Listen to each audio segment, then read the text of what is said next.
Good morning, it is Sunday and I'm Simon from Tabletop Divinitatus, and today I'm doing a video that I didn't think I was going to do, but I am, because I'm excited about it.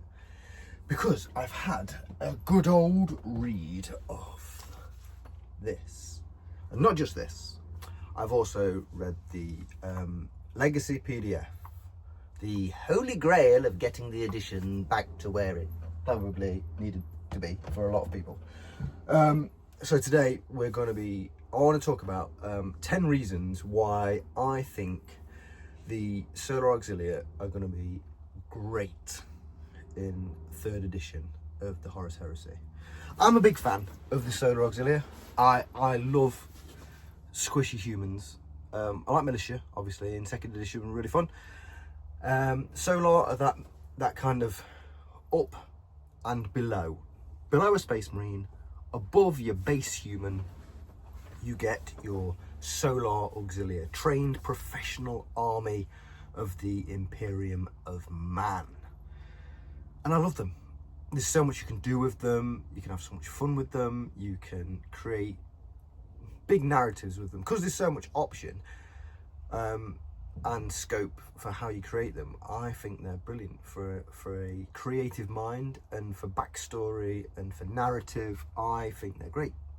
Make your own cohorts. You can get them from planets nobody has ever heard of. Mine, for example, my cohort is the Grand Britannia cohort.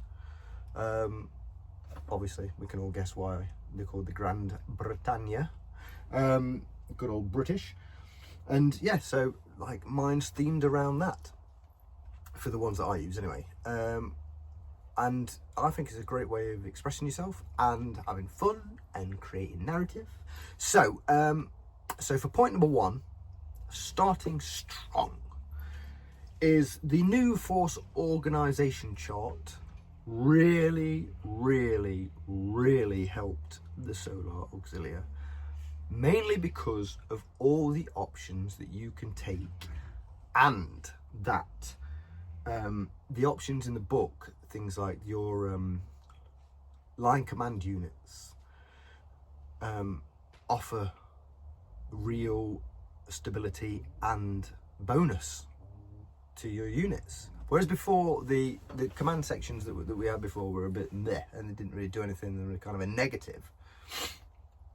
Because of how the force organization chart is now and what they open up and what you can achieve with them, they really expand and can turn things on when it comes to creating your force and the things that you can create and the directions that you can go. Like for me personally, I'm basing mine around, I'm almost splitting my cohort into 2, going for the infantry on one side of the cohort and then using a artillery base on the other side, and building 2 forces in the same army, each with their own unit purposes. Going back to my favorite word, unit purpose, everything's got to have that. So yeah, I believe that the force organization chart for the Solar has really helped, and it's opened things up, and you can have masses of tanks.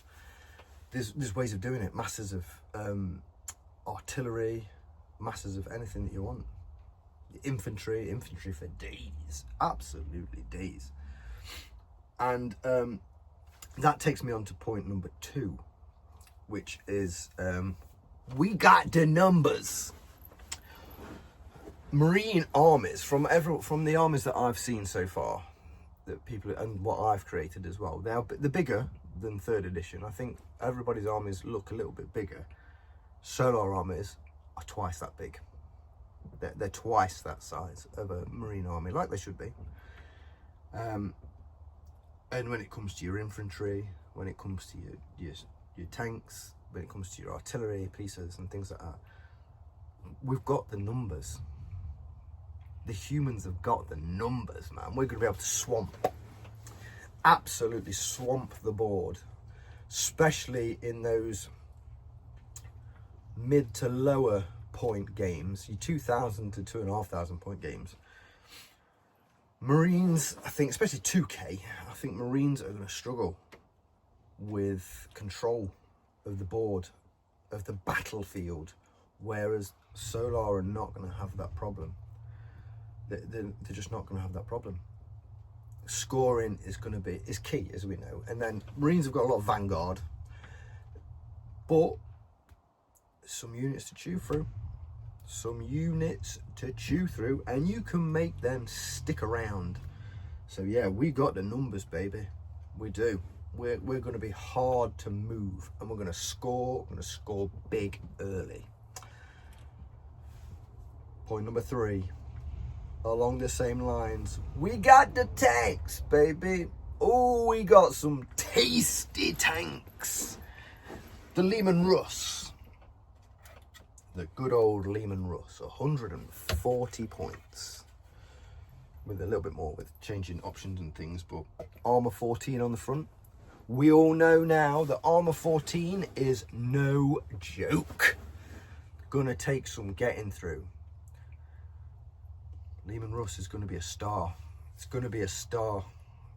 Not only that. What I in the Legacy PDF, this is what I'll be taking. This bad boy. Shadow Sword. Why am I taking this bad boy? Because it's tank, it's massive, it's cool, it looks wicked. That gun is one shot in Spartans. Damage 12. And for just over, when you kit it out, I think just over 500 points. It's going to be worth it. That there with 16 hull points, I think. Yeah. And we've got all those options, all those super heavy tanks. Take 2 of them. Could take 2 of them. Or go for another one. Could just go for your regular Baneblade or whatever. The tanks. The Basilisks. Let's talk about the Basilisks. Drop down from 200 points to 120 points. Stick in the artillery tertio with the commander. Oh yeah. Oh yeah. We're doing some damage. Pinning rules. Give them the cohort. I mean, we'll talk about the cohorts in a bit, but the cohort which adds pinning, adds extra pinning. Marines can struggle. Marines cool. Once you minus 2 on your check. 7 down to 5. Failing that. They are failing that check every time. They're failing it. Loads of rapiers. Loads of cool rapiers. It's going to be happening. That's what I'm going to be basing my army on. Artillery, scoring, pinning, status. And yeah, so tanks. We've got some killer tanks, man. Absolutely killer tanks. And that, like, say just over 500 points for a Shadow Sword. It's a lot, yeah. But what's a Spartan? What? Yeah. Can you imagine that Shadow Sword hitting a Primarch? Yes, they've got Eternal Warrior, but that's a lot of wounds, man. It's going to take. It's killing them. It's killing them outright. That is deleting units, deleting them. Dreads gone. If it hit, I mean, obviously it's got macro things, so if it's shooting something with less than 10 wounds, it snap fires and scatters and stuff. But there we go. But yeah, we've got tanks, man. We've got loads and loads of tanks. We're going to be dangerous. Armor 14, like I said, a row of Lehman Russers with Vanquisher cannons. If I were a Space Marine, I'd know that fear, because it's pretty terrifying. Point number 4. We have got line for days. We're going to be scoring. Oh yeah, we've got line units. And we're going to be buffing those line units. We're going to be scoring. We're going to be scoring big. We're going to be holding them big. The buffs to line, and then adding like some of the Vexillas, which mean that when we take our casualties, we reduce it to has to be 50% casualties, or like your augury scanners and your nuncio voxers or your command voxers and stuff. So yeah, we're gonna be getting rid of those statuses and stuff. Yeah, we're gonna be. Yeah, we got line, we got scoring. Vanguard, yeah, it's different. We don't have as much of that, and that's where we will struggle a little bit on scoring. We won't score the major points from deleting the units off the objectives, but we are going to be holding and scoring big on the ones that we have, and that's where I'm going to be working my army around. It's a holding. It's a taking and holding force, the Solar Auxilia, and they're going to be hard to shift. The weak, they're not terribly strong, but they've got some tools. They've got some tools, and with the right maneuverability, yeah, we'll be scoring big time.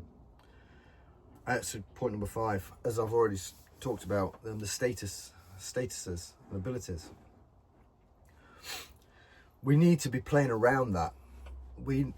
As a Solar Auxilia player, you need to know that you're not going to kill everything. We are going to pin the shit out of everybody, and we can add in loads of flame with these panic tests. We could be trying to break them.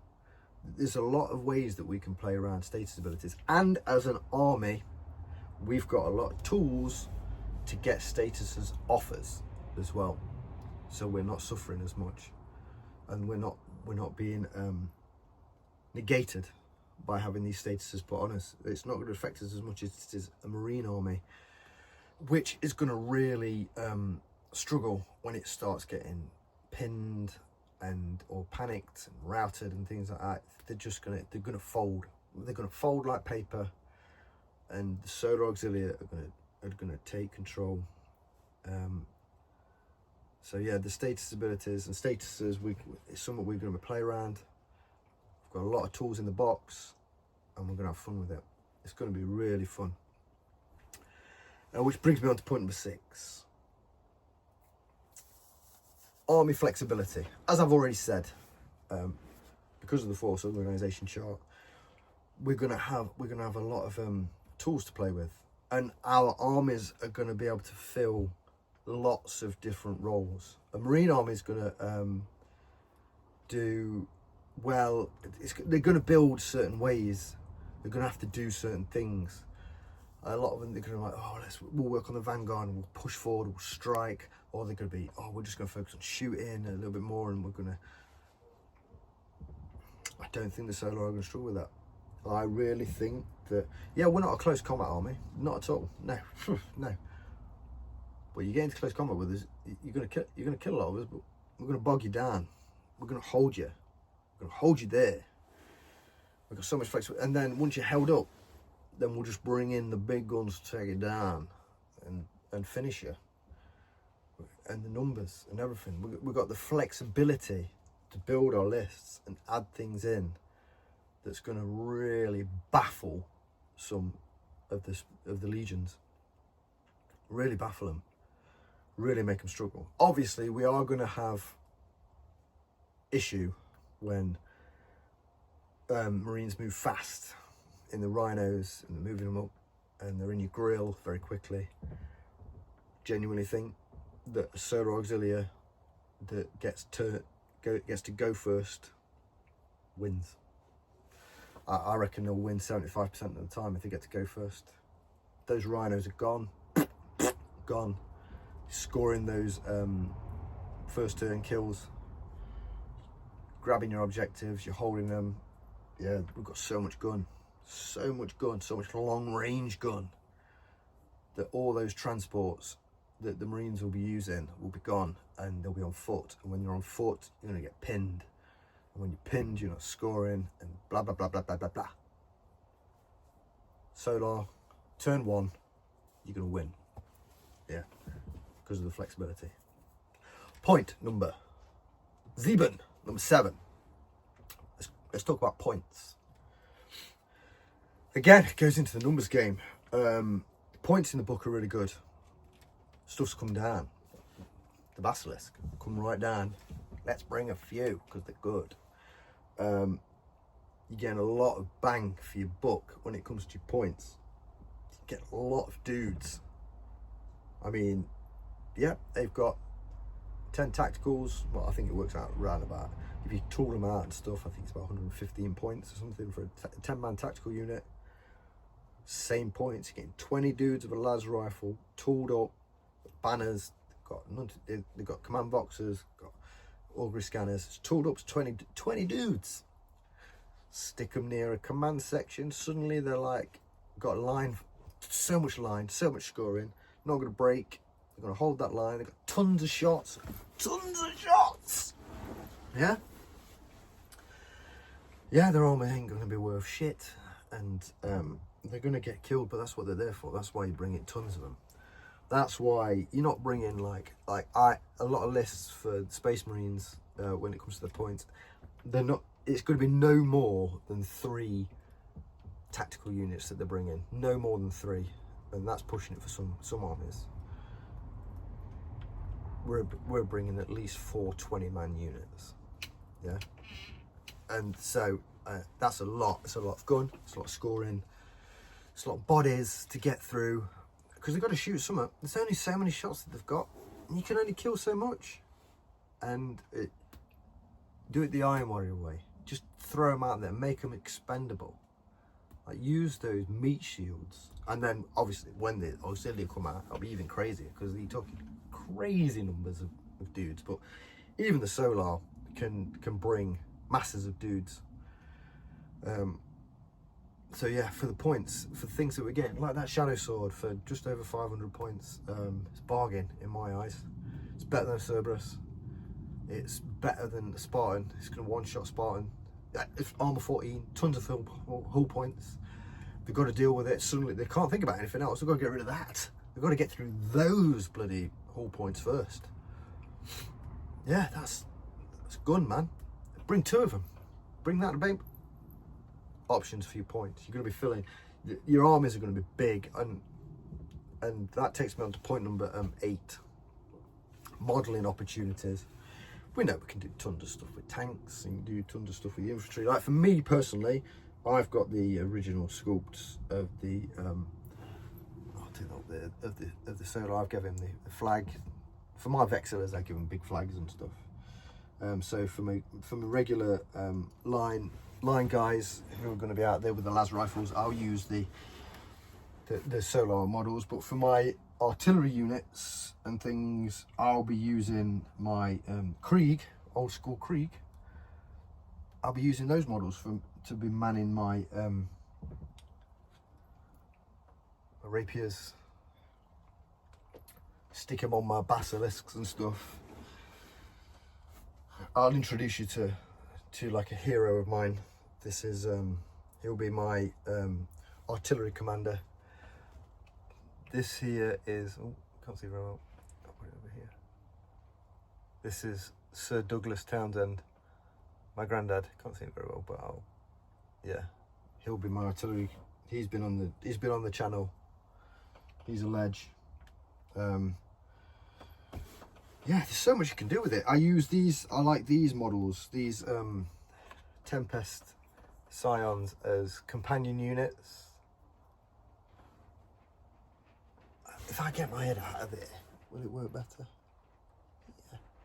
I like them as companion units. You've got old school dudes which you can make as your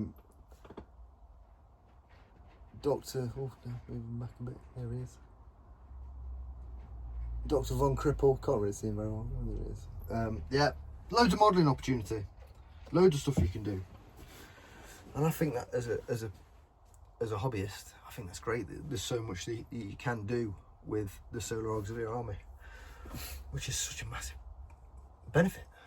And that takes me into point number 9. The Allied Detachment. So Solar are going to be dead good as an allied force. Yeah, stick them in, loads of numbers. Yeah, open up some slots, and for reasonably well priced units, you're going to get a lot of support. However, on the other side of that, if Solar are your main force and you want to ally something in, that's where you do it. That's where you fill your holes in your game for my loyalist Grand Britannia Solar Auxilia, I'm going to be allying in Custodes. Yes, those weaknesses in the close combat game are going to be filled very easily by these bad boys, and especially this beast, which if you've read his stats for the Achilles Dreadnought, he is butchering people like nobody's business. So allies, Solar Auxilia will do exceptionally well if you ally in something that's going to fill a gap in your abilities. Like me with Custodes, or it could be anything, like a knight in there or whatever. It's going to work really well. You're going to have the gun, and then you're going to have the blade to back it up, or whatever. Or if there's something else that you need for it, if you need more, if you want even more bodies but something a bit stronger to use as another shield, you could add a marine unit in there, like a marine detachment. Maybe there's a certain one that you really like. Maybe like, I don't know, say like Raven Guard, because you want some of their shenanigans, or Alpha Legion, or maybe you've got a traitor force of Solar Auxilia, so you want to whack in some World Eaters, some Sons of Horus. Amazing. Solar Auxilia again, and it goes into the force organization chart being really good. It goes into the points being really reasonable. It goes into the modeling opportunities, a really great opportunity. Allies. So going into point number 10. Number 10. A good Solar Auxilia general is going to win games. Guaranteed. Guaranteed. I'm going to get these on the channel as soon as I can after me and Jack do our first one. We're filming on the 16th of August. It is Marine versus Marine. It's going to be Iron Warriors versus Imperial Fists. But after that, here come the Britannia cohort. Yeah, we're going to get some Solar, and I'm going to show how good this army is going to be. They're going to rock it, and a good general is going to win. He's going to understand unit purpose. Here's the ding. Unit purpose, my favourite word. What everything's meant to be doing. What its role is. How to win the game. This is a great book. It's not very big, and it's not very thick. This is a great book. I think that 3rd edition Solar Auxilia is probably the best thing about Horus Heresy. Going through it, the 3rd edition, they've done such a good job with it, of opening them up, and with the legacy PDF, opening up all the big tank options again. There's a real solid base here, a real solid army that you could do so much with. And I think people have loads of fun with it. The models look great, all the new models, the new Leman Russ, the new Malcadors. I hadn't even talked about Malcadors and things like that. Like, those tanks are solid, and the points, like, effective. I'm gonna be bringing a shit ton of wicked tanks, wicked infantry, banging those flags on them, all my Napoleonic flags that I like to represent my units. Yeah. How can you not love this? How can you not love the Solar Auxilia in 3rd edition? You must be fucking bonkers. I think these are gonna smash it. And when I start getting, I can't wait to bring that Shadow Sword and get it meching those incredibly good Spartans, which they are incredibly good. One-shotting them, turn 1. How many days is that gonna fuck up? That when you one-shot their Spartan, turn 1, and their Death Stars sat at the back. They're like, oh my god, that's kind of shit on my chips. Yeah, I can't wait. Oh, I mean, I keep going on about the tanks because I think it's cool with the infantry. Like the Baneblade with the Mega Bolters, the Vulcan Mega Bolters in them. Oh, ripping Marines to shit. It's gonna be awesome. I can't wait. I can't wait to get them going. I'm gonna have a massive army of them, massive force. So yeah, you will see the Grand Britannia cohort. So yeah, in summary, the Solar Auxilia, exceptionally good in 3rd edition. They're going to be really flexible, and I think people are going to have a lot of fun building them. And then I can't wait when we see the militia, because that's going to be another level of fun when it comes to building huge armies of expendable humans. Like a whole nother level. But yeah, thank you for watching the video. Please like and subscribe. We're doing really well. And leave comments like what are you going to build for your Solar Auxilia army? Like, what are you going for a theme? Is there like a cohort that you really like? Are you going to be making your own cohort? I'd be cool doing another one and doing like Chthonian Headhunters, or the Seleucid Thorokite ones for the Iron Warriors. Loads of stuff. There's so much opportunity with them. I think it's great fun. So yeah, please like and subscribe. And like I said, we've got a battle report coming really soon. We'll be filming next week. First one of 3rd edition. And yeah, so get in touch. Let me know how you guys are getting on. If you've already played with your Solar Auxilia in 3rd edition so far, how did you do? What did you do? Let me know. But yeah, great speaking to everyone. Hope everyone's enjoying the new edition so far. And yeah, I'll see you all really soon for the next video. And thank you for watching. Bye!